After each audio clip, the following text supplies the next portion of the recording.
Hello, everybody, and welcome to the Cut to the Chase Sports Podcast. We're bringing unique insight analysis behind your favorite teams at the collegiate and professional levels. I'm your host, Chase Shantz. Today, we've got a full house in studio.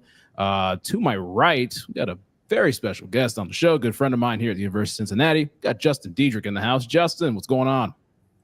I'm doing good, man. Thanks for having me on, Chase. Yes, sir, man. Anytime. And then right below in the bottom right, we've got Brady. Brady's been with us for the longest time, and he's down in Columbus. Brady, what's going on? Not too much. It's another week. Very excited, even though no Buckeyes, but it's still going to be a good week of college football, so I'm excited to break it down. Definitely will be. And then right below us is the always entertaining Matthew Ricketts. What's going on, Matt? What's going on, fellas? It's my favorite show of the week. We're back again with some more Matt's picks. So far, our record is 4-1-1.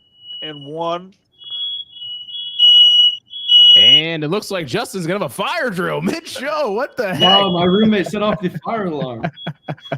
We'll talk to them later about that. That's hilarious. Hey, if you guys are watching us, please like this video, subscribe to us on YouTube. We appreciate it. It's good. We got it covered. We got it covered. Hey, it's all good. We'll have a conversation about that. But man, yeah, like this video, subscribe to us on YouTube. We appreciate all the support that you guys have been giving us.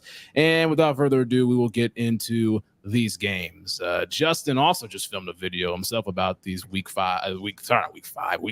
previews and everything else. But you guys go check out that video that he will drop. Talking about the Arizona-Kansas State game on Friday night. Justin, fresh off of that, what are you thinking about this game? Two Big 12 teams playing on that Friday night on Fox. I'm excited to watch it, right? I think Kansas State's going to have a pretty electric environment for that one. I think this is kind of boils down to matchups for the teams.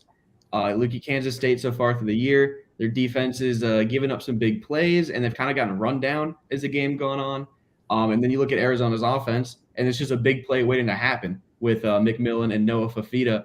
I think Kansas State's going to give up a lot of big plays. I think this one's going to end up being a shootout. And at the end of the day, I'm going to trust Noah Fafita in a shootout more than I'm going to trust Avery Johnson. All right, good analysis on that one. Right below, we'll go to Brady. Brady, your thoughts on this one? Yeah, it's a very interesting game because we haven't seen, a traditional Pac-12 team and Big 12 team like these two play. Now, we've seen it before, but like just these specific teams, it's an interesting matchup because last year both teams had solid offenses, especially Arizona with the young quarterback with Noah Fafita and then Tederaroa, McMillan, now juniors eligible for the draft next year.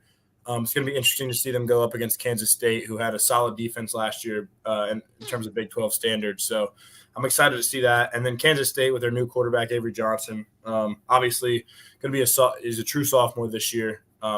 Took over for Will Howard after he entered the transfer portal. Runs like I've heard rumors. I'm not sure if it's true because there's no official test, but I've heard he runs in like the 4.3s, 4.4s. So and he looks fast when he's running the ball. So it's going to be interesting to see him against like a team like Arizona, a ranked team. But I'm very excited to watch McMillan and Fafita go to work for sure. And that week 1 production from McMillan was something to see with 304 receiving yards. And then last week only had like 11. It made no sense. He had like 11 receiving yards last week and 304 the first week. So we'll see if he can at least kind of go somewhere in the middle this week against Kansas State. But definitely a good Friday game.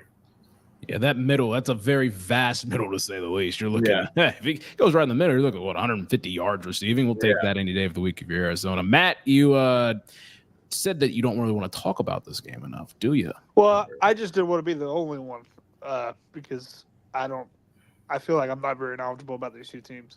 Okay. Quarterbacks, though, I mean, I know both the quarterbacks, and they're both pretty solid. The offenses are going to be I would imagine the over hits. Whatever the over is, I might be interested in that. I'm not exactly sure what it is, but it's nice that we have something on Friday night to watch because, I mean, I'm not going to our high school football game. There ain't no way I'm going to that. So it's a good Friday night game. I don't think there's any college on Thursday this week. We're going to be watching the Bills and the Dolphins. So Bills and Dolphins, man. That's a good one. But, so yes, but again, I'm excited for it. It's a good Friday. Both teams are ranked. So who knows? It might end up being a good game. Top 20 matchup. That over that over under is 56.5, Matt. I think I like it. Okay, well, we'll keep that in mind on your bet ticket later on. Picks for this game. What are we looking at in this one? Matt, throw it back to you. Arizona, Kansas. I'm going to take the Wildcats of Arizona. All right. Brady, I'll swing it over to you. What do you think? I'll take Arizona as well. All right. Pivot to Justin. What do you think, Justin? Give me Arizona by 2 scores. All right. A sweep. So, all right. New Big 12 matchup. That's a good one right there. Game? It was 56.5, I believe. Yeah. No. Oh, the spread. Sorry, my fault. But I'm Yeah. not a betting guy, so it's Kansas State by 7, -7.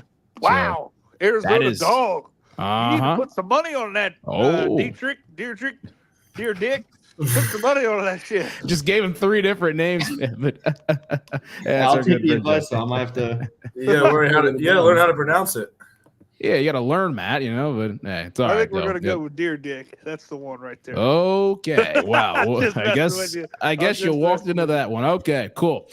So a clean sweep on Arizona here. I'm not really picking any of these games. A lot of stuff. But hey, big one. You got not really big one, but it's a really unique game to say the least. You've got Alabama, longtime SEC, just powerhouse, the juggernaut, walking into Camp Randall on a Saturday.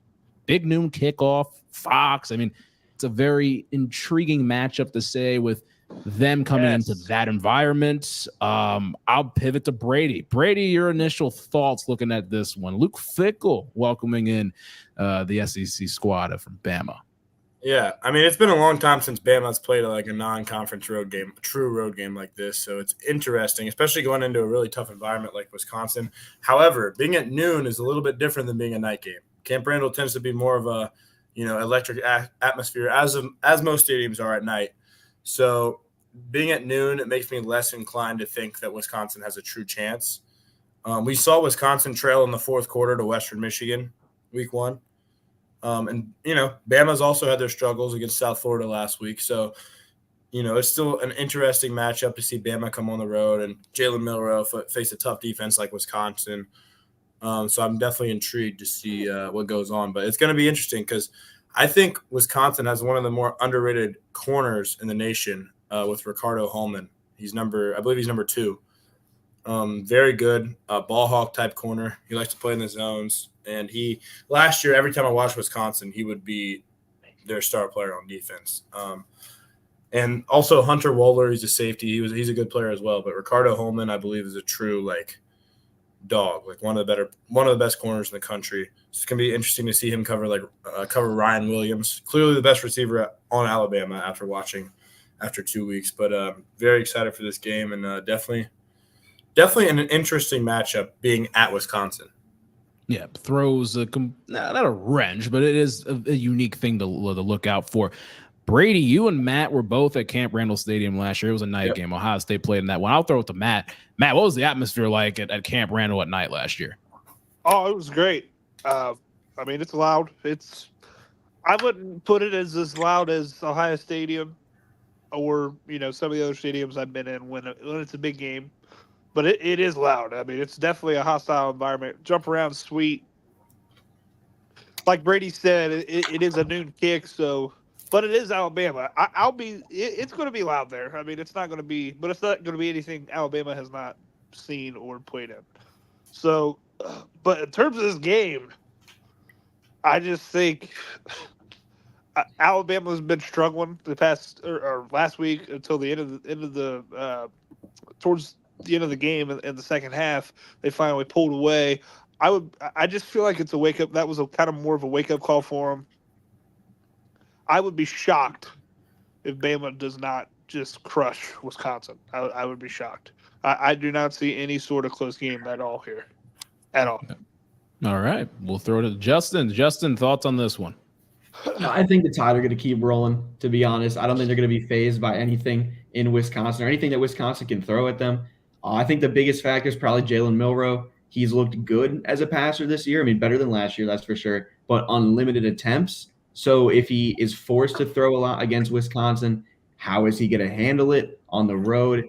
If Milroe can just stay composed, I don't see them having any issues on the road. And I don't think they're going to have any issues stopping Tyler Van Dyke in the Badger offense because Van Dyke is not the QB he once was at Miami. All right, safe to say a clean sweep around the board for Bama, but we must announce the alarm for Matt's pick. Hey, what are you looking at here, Matt? Minus baby. 15.5, First right? First pick of the week. Last week we did well so far this year. We're 4-1 with one tie, so 4-1-1. We're going to keep it rolling here. I like Bama minus 15.5 in this game. Like I said just a few moments ago, I just think Wisconsin sucks. I don't think they're very good, and I would be shocked if Bama does not win this game by 17 or more. So give me Bama minus 15.5 on the road. All right, we got a clean sweep around the board with Alabama winning this one. We'll go to the next game here. LSU, South Carolina, mentioned Justin. LSU fans see the flag behind him in the back. This is the game day game. You've got College Game Day coming over to South Carolina and doing their thing, and Fowler and Herbstreit on the call for a noon game. I got to throw it to the Tiger fan up there. What's the thought right now? Nussmeier and all of them. What are you looking at? I'm worried about the defense, Chase. It was the problem last year. It was honestly with the solid defense. Jaden Daniels takes LSU to the playoffs last year, because he had to put up a crazy number of points to even just compete with some teams. This year, the offenses looked fine. I think Nussmeier's looked good. He's been limited a little bit. The offensive line hasn't been as solid as I expected with Emory Jones and Will Campbell solidifying like each tackle spot. I think you're going to have some playmakers emerge. I mean, Kyron Lacey's been playing really well. Caleb Jackson at running back needs to step it up a little bit. But I think Nuss himself has been fine. But the defense needs to hold Lenora Sellers because he had a struggle in week 1. Week 2 at Kentucky, Lenora Sellers really stepped up, led South Carolina, put up a lot of points. He put up numbers, and he was passing the ball well, which was a concern after week 1. How can Blake Baker stop him with a weak secondary as well? Because LSU secondary is haven't been DBU in the past few years, not at all. All right, that's the perspective of an LSU fan right there. Knows the team pretty well. We'll throw it down to Brady on this one. South Carolina and LSU. What's the thoughts and takeaways right now? Yeah, so these two teams, I've watched them both a decent amount over the last couple of years. South Carolina because intriguing to see Spencer Rattler with them, and then LSU with their offense. So they have Jalen Daniels. This year, I haven't watched South Carolina yet for a full game. But based off of what I've heard and what I've seen from LSU, I don't think LSU is bad. I thought LSU looked pretty good against USC. It was just more of a case that they both looked solid. It wasn't really one team was like bad and the other was good. I was impressed with both. I think Garrett Nussmeier is good. I thought Garrett Nussmeier was going to be good since his high school years, since he played in the Elite 11. But it should be interesting at South Carolina. Decently tough environment. They have. Is this a noon game? Yeah, noon game. Yep. So this is a noon game. I thought so, but it's going to be fun to watch. Like I said, you never know with LSU's defense. Last year was awful. This year it's looked better, but we'll see if they can continue that. Harold Perkins, we'll see if he can fit back into his role. He was very highly regarded his freshman years. Took a step back last year. We'll see if he can hit that level again. But I'm excited to watch. Lenora Sellers taking it over for Spencer Rattler this year is going to be interesting to watch down the stretch. And, it should be an okay game for sure. Two QBs taking over for two pretty big shoes to fill. Matt, down there, Tigers, Gamecocks, thoughts? Yeah, dude, Brady hit it on the head with LSU and USC. Like, I haven't watched a full game of South Carolina yet. I think they beat Kentucky pretty well last week, if I remember correctly. I can't remember what the score was, but I think they were dogs by like 9 or 10 and ended up winning outright.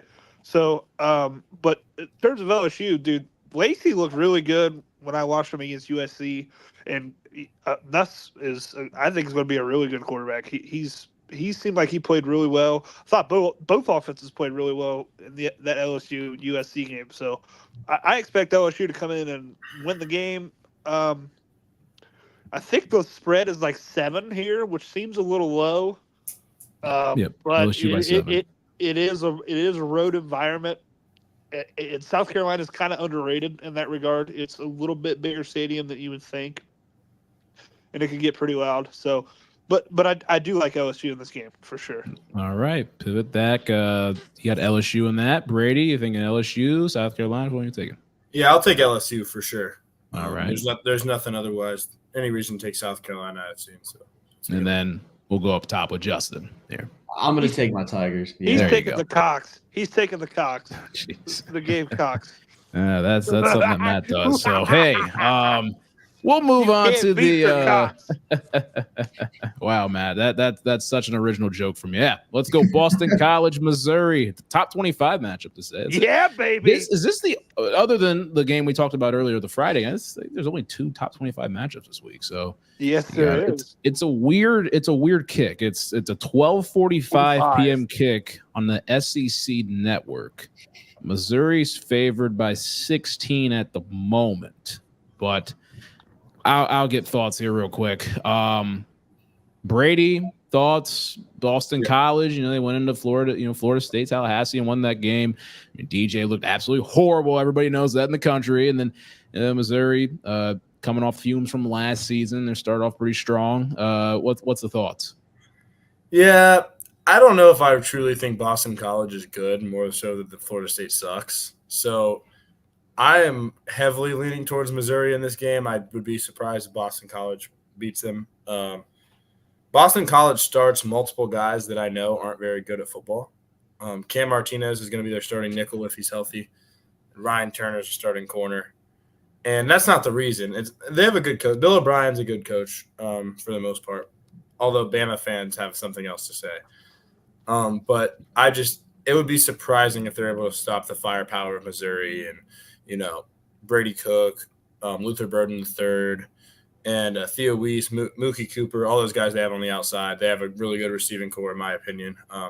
And I just think – I don't know. I just don't know if Boston College can keep up. So I don't know if this is a true – to me, in my eyes, I don't know if this is a true, amazing game. Gotcha. Justin loves scouting, and a guy coming out, and next year, so Luther Burden, great talent at receiver. What's your thoughts on Luther overall?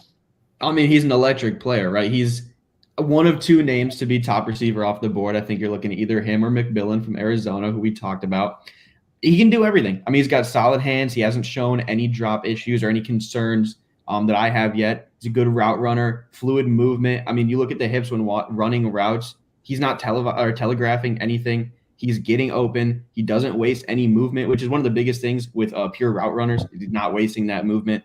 I think Burden's just an electric player. He's tough to game plan for because he plays smart, right? He's not going to sit back. He's not going to give you any plays off. You're going to have to target him if you're the defense every single play, and that makes it tough to play against him. I mean, you really can't stop him. You just have to do what you can to slow him down a little bit. It's safe to say that we're going Mizzou on the right side of the screen, Justin and Brady. I think we can agree on that one. Okay. Matt, down below, we got a siren the alarm right now. You got Boston College plus 16.5. I do. I do. I was actually really impressed with how Boston College played against Florida State. Yeah, they suck. But up front, we saw coming in, Florida State was supposed to be really talented up there, so especially on the defensive side of the ball. Now, there has been twice this year where they have been pushed around. But Boston College is one of the teams that did that. With Castellanos playing quarterback, I do like Bill O'Brien as the head coach. I think they are able to run the ball well enough to keep it within 10 to 15 points here. I just think 16.5 is too much. However, I do think Missouri will end up pulling it out in the end. I would take Missouri by 10 to 13-ish. I just think Boston College keeps it close enough with ball control and the playmaking ability of Castellanos, their quarterback. And Bill O'Brien's a great coach, too. He's a very good coach. So I do think Boston College is good enough to keep this close. 16.5. Take the Eagles. There you go. Really not that many great games this week. Now we think about it. It really sucks. Yeah, this is the least I'll be locked into college football all year. But, oh boy! But here's the deal. I feel like there's always one week every year where we overlook it, and then there's like a bunch of freaking amazing games. So hopefully that's what it is. Could be. I hope so. That would be fun to see. A lot of these games we're talking about are noon games, so it'd be a great way to start the day off. We'll go to the 3:30 matchup, and the last one that we'll talk about matchup-wise, Notre Dame taking on Purdue. I would say if Notre Dame did end up winning last week and they were going to be a top 5 team coming in to West Lafayette, Indiana, they should be really concerned, because of the history of that. But again, it's number 18 Notre Dame, Purdue. It's a CBS game, kind of odd and stuff. But I want to get Matt's thoughts on this first. Yes. Yeah. What are your thoughts on this game? What are my thoughts? I think Ross-Ade Stadium is Sleepyville, West Lafayette, Purdue, but that's where big teams go to die. Undefeated teams go to die. Okay, now last week, what happened? I mean, holy shit! Northern Illinois came into South Bend and manhandled them in the second half, especially on the drive down to kick that game winner. Just did whatever they wanted to, bully Notre Dame. So I think it wakes Notre Dame up. I think Notre Dame is better than what they showed last week. Like, I think Notre Dame's still a really good team. I just don't know what's going on. It's a weird dynamic that Marcus Freeman has there. They come out, they play really well in a big game, and then shit the bed the next week. They did the same thing last year with Marshall. I know they lost to us, but they played. I mean, they had us beat until 1 second left in the game. You know what I mean? So, I mean, they play these big games, and it's almost like they have just massive letdowns. They get so big, they get up so high that they can't recoup it a week later against crappy opponents, and it's weird. I expect Notre Dame to roll in this game. The spread is like 11 or 11.5 maybe, so I would be shocked if they don't cover. It's not a max pick because I don't know, but I think Notre Dame bounces back this week. Yep, 10.5 is 10.5. Actually, no, 10 now is the spread. So Notre Dame favorite by shit. I might have to jump on it. Does keep dropping in that regard. Justin, thoughts on this one? Notre Dame, Purdue, any additional thing? I think Notre Dame should be scared.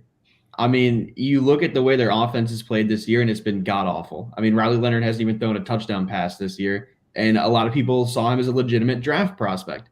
I did 2 years ago at Duke. Now, he's not the same quarterback he was, and I don't know if that's just he hasn't settled in yet with the Notre Dame offense or offensive play calling, because their offense really hasn't been electric in a few years. I mean, honestly, since Ian Book, they haven't put up crazy offensive numbers, and that was back with Brian Kelly. Can Freeman unlock Riley Leonard? If they're going to do it, this is the week to do it, because Purdue's a good team. You look at their offense, Hudson Card, when they played, he went 24-25. He tied the NCAA record for completion percentage in a game with a minimum of 20 attempts. I mean, he played a good game of football. I think he's a good quarterback, former Longhorn over there at Texas, transferred into Purdue, played there last year. He's going to put up numbers, and Purdue's going to score. If Notre Dame can look like how they did against Texas A&M, they win the game, specifically the defense. But the offense you can't drown. I mean, you just can't drown your defense like that.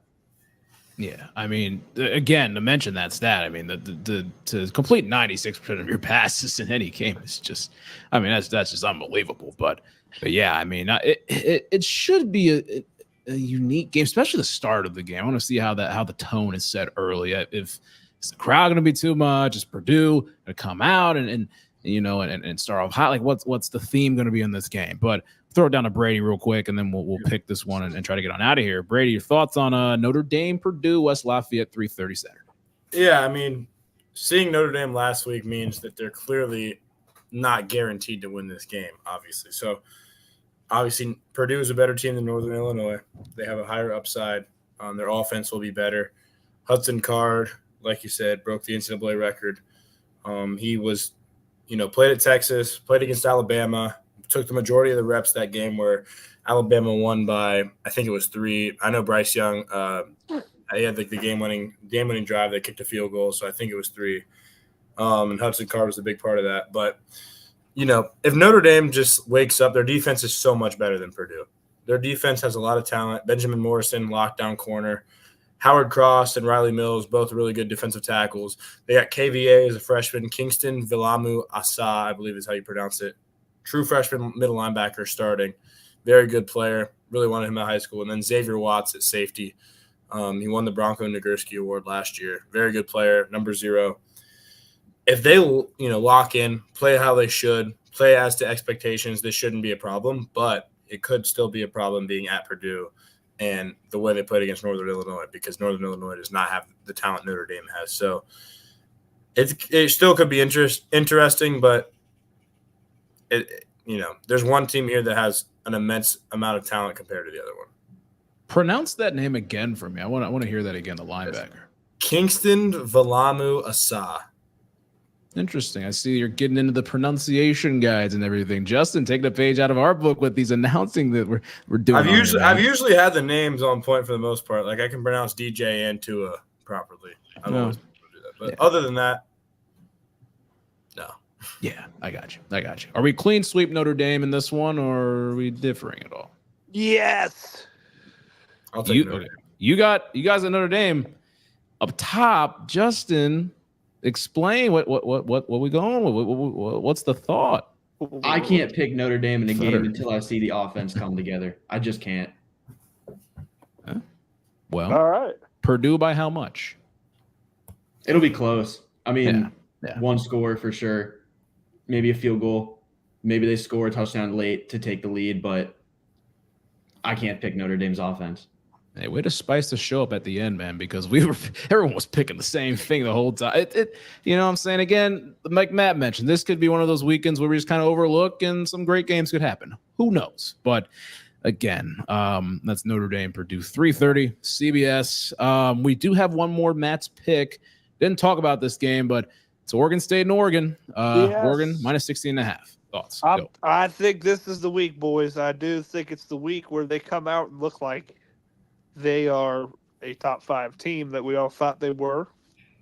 It's a rivalry game. There's not going to be any sleepy crap going on here. These two teams hate each other. It's a civil war. Oregon State is going to come out and try to run the ball. And I just think Oregon out-physicals them and dominates this game. I think Oregon wins by 20+. All right, so your Matt's picks for the week. So Bama minus 15.5. You had Boston College plus 16.5 and Oregon minus 16.5. Anything before we get on out of here? Anybody got any extra things they want to say and put on the surface? It was nice to meet you, Justin. Hey, nice to meet you too, man. Agreed. Yes. Again, if you guys want to check out Justin's stuff, this Justin podcast, he's on a couple other different things, there's announcing, all that good stuff. But yeah, man. Again, Justin, thanks for coming on the show. Definitely got to have you on again here pretty soon. Of course, man. Anytime. You know I'm down to talk football. Most definitely. With that being said, down below, Matt Ricketts, to the right, Brady King. Right next to me, Justin Dedrick, and I am Jay Shantz. We'll see you guys next time on the Cut the Chase Sports Podcast.